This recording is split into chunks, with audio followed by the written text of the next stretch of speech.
and welcome to our latest episode of What's on the Horizon. I'm Lori Sharonbrock here with Chris Schucker of Digital Horizons, and you are in for a treat. It's another show and tell day. These are kind of like my favorite things. So we talk about Control4 a lot, and for anyone who's not had a system or even kind of understanding what that is, there's a lot of different ways to interact with it. And so we kind of thought it would be fun to show, like, what are the different interfaces when you're talking about controlling a Control4 system? Like, what are you using to do that? So the thing I'll point out first off, so with Control4, there's basically two parts to the system. Okay. There's the controller. Okay. It's part of Control4. Yep. And they come in varying shapes and sizes, but what they do is they're actually the brain of the system. Okay. And their size and capability is based on the complexity of the system, how many systems are being controlled, lighting, HVAC, audio, TVs, things like that. Yeah, exactly. And then how many of them. And the controller is not something that anybody does anything with except for us. Sure. It's part of the system. We install it, wires are connected to it, it's installed on the network, and then we program it. Okay. And the really neat thing about Control4 versus maybe other automation companies is when we program the Control4 system, the way to access the system via these interfaces that I'll show you is more or less automatic. Oh. And so, except for keypads, the remotes, tablets, touch panels, your phone interface, that type of thing, those are all set up automatically. And it's just a matter of what interface makes the most sense to use in the given application. Sure. So we're just going to go over what a couple of those options are. This is most of them. They do come in different shapes and sizes than we have here. Yep. But the point of it being that there isn't one best interface overall. Okay. And in most of the Control4 systems that we install, there's multiples of these. Rarely is there just one interface to access everything. Yeah. Unless it's just a single room solution, like we might install Control4 as part of a home theater, and that's the only thing we have in the home. And then there'd be maybe only one interface used there. There can be any combination of these, and there usually is based on the size of the system. Sure. So we'll just start with a single room setup typically. Okay. And usually how that ends up working is there's one of two different remotes. Okay. This is kind of like a second generation remote. This is the model numbers really don't matter a whole lot, but this is the SR260. Okay. The neat thing about this guy is there actually is a rechargeable battery inside of it, but it can run on AA's if needed. The battery cover allows it to be rechargeable if it is a lithium in there. So the remotes are what is typically what we provide in a room where there's a television involved. Okay. Because it's really nice to have the tactile buttons when you want to adjust the volume, if you want to navigate a menu system, you want to pause a movie, you want to rewind live TV, things like that. Those tactile buttons that you'll memorize are really, really nice. We do get inquiries, and I'll go over a phone interface in a second. We do have people say, well, why can't I just use my phone to control a TV? While you can, when you're leaned back in your chair and your feet are up and you want to be looking at the television as well as controlling it, when the screen on your phone also has to be looked at, it becomes difficult to go through both and then touching it. So we always recommend remotes for the television experience. And then this is a new remote that Control4 introduced about a year ago. This is called the Neo remote. Oh, yeah. Mm-hmm. I've seen that. Smaller, sleeker. It actually has a touch screen on it. And this is kind of a hybrid interface between a basic remote and what you can do on your phone. So in this case, in the room that we're in, this is our living room. We have lighting control, we have temperature, we have all of those things, and we can actually do some of that from here. Huh. So this is an advanced version. They functionally do the same thing when it comes to the TV. Sure. But if you want to do a little bit more, this screen has some more functions on it. It's hard to see here, so we might edit something else in here that provide more information. But of course, anybody can come in here and see this in person. Absolutely. So the remotes are the go-to interface for a TV-based room. Sure. And then beyond that is when we start providing interfaces for multi-room solutions. Sure.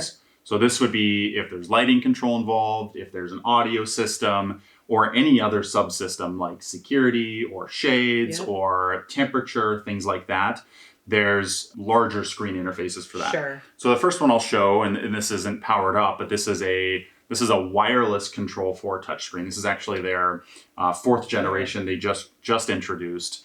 They come in two sizes. There's, I think, still two, 7 and 10 inch. It has a charging base where you can see it lands kind of on the back here. I didn't bring the base out, but the reason Control4 touch panels are used is, versus say an iPad, which I'll show in a second, is the only thing it can be used for is Control4. Is those systems, yeah. Correct.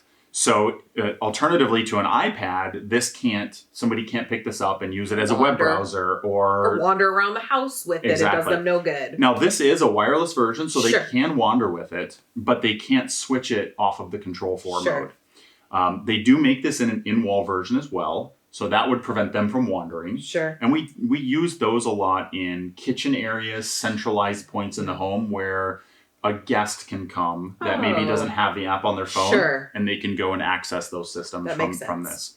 So Control4 dedicated touch panels are great because they can only be used for Control4, and they come in a wireless or a wired version. They do obviously the wireless versions take up countertop space, and that's why a lot of times we install the in-wall versions more. Yeah. I would say we install the in-wall versions to the wireless versions on a 10-to-1 ratio. Oh. These are very uncommon. Usually when somebody wants a mobile device, like a tablet in the house they can go with, we provide or help them with an iPad. Sure. And so that's what I'll show next. And we've shown this before. Yep, we did. But this is basically an iPad in a special case that provides inductance charging, meaning the base will plug into the wall with a transformer cable. Yep. And then the case is plugged into the iPad on the bottom. And when it's placed on the charging base, the power transfers through the base into the specialized case wirelessly. Yeah. And so then when you use the iPad, you just use the Control4 app, and it talks to the system via Wi-Fi. And when somebody, like I mentioned previously, when somebody wants a wireless interface, this is our normal recommended route. Sure. Because everybody's looking for a reason to upgrade their iPad. You bet they are. And so they'll have an extra one that we can put into the system, and it doesn't take the latest and greatest iPad to run Control4. It's doesn't take a lot of processing power. And so we can provide a case, we can provide this nice base, and then this can be used to control a system as well as anything else you'd use your iPad for, which might be desirable. This is really neat for in a kitchen because you can bring up like recipes and it gives it a nice angle to use and be out of the way. Sit it on your countertop, you don't have to touch it. Exactly, yep. So that would be the iPad interface. And then the last one is just the phone, right? Yep. So this is just a standard iPhone we have here. And the Control4 app, you just download it, you log into it, and then you have full access to your system. And then the really neat thing about Control4 is you have access over Wi-Fi. Sure. But then anything in your system, if you want access to it, you can access it from anywhere in the world, as long as you have cell service. Sure. Which is just kind of like, maybe it's a given in these day and times that we have access to these systems remotely, but it's worth mentioning. Sure. And then the last interface, and we use these mostly with lighting, right? So this is a keypad, but anything that's in the Control4 system, again, audio, lighting, shades, you name it, any of those functions except for arming a security system, which makes sense. Disarming a security system. We can program arming on here. Not something we recommend, but it technically can be done. You could. Yeah. This can be programmed to do those things. Now, these are primarily used for lighting, but we can do some basic functions on here. The only drawback with it is that we only have so many buttons. Yeah. And so when we do use these, we really try to keep it very basic in what it does. So for example, outside of lighting, we'll put a button on here that says Pandora. Oh, and so then you can have a keypad in a space that has music, and any guest can walk in and they go, hey, I want to listen to Pandora. And then it'll just play whatever station of Pandora was played last.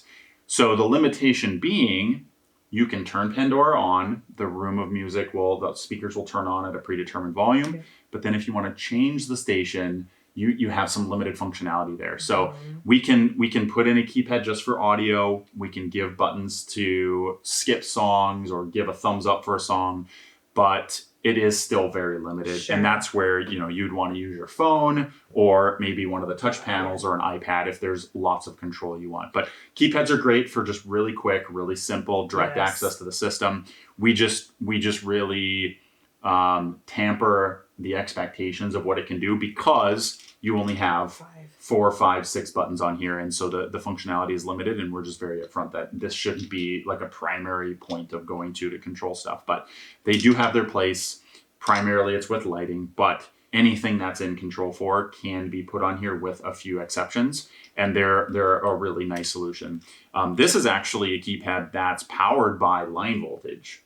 So line voltage being electrical, the electrician would actually connect 110 power to this. It draws 1 watt to operate, and its communication is wireless. Awesome. So we use these in homes to extend the range of remotes because these remotes can send their signal through the keypads and back to the controller. And that's more technical than most people need to know, but these are really great because this can be a point of wireless lighting control as well. Yeah. So we can go into an existing home, we can take out all of the dumb switches and replace them with smart switches, smart keypads, and we can update a home's lighting to incorporate it into Control4, even if maybe they didn't do it initially. Yep. So yeah, that's a primary rundown of the Control4 interfaces. That's not all of them, but that's the vast majority. Yeah. And you said like the remote is generally the most popular. That's going to be in almost any setup that there is, and then it's kind of choosing whether you need a bigger interface or multiples around the house. From there, kind of start customizing from there. Yeah. If people wanted to learn more about these, I assume they can go like to the Control4 website or even visit the Digital Horizons one. It's definitely best to come here because we actually have all of this stuff set up in real world examples. Yes. So you can see and touch and feel all of these things that we have here. Yeah. Control4's website does have good information. That can be a good starting point. It's just control4.com. Sure. But if you actually want to touch these things, ask questions, see what they do, see how they operate, how they actually work, come into the Experience Center and you can find where that is, how to contact us on our website, which we'll have a link down in the description. And we'd love to have you guys see these things in person. It's one thing to like get excited about it because you're like, ooh, technology. But then, when you go into the kitchen over there and you touch the button and the lights go, they change the color. Just like what the button feels like when you press it. Yes, it is really cool, actually. And they're in every room in here, so you can really get a good feel for what it's going to feel like in your home, too. So, so definitely reach out, look at the contact information, and you have to, if you haven't yet, come visit the Experience Center. So thank you for all that good hands-on experience here, and we'll see you guys next episode.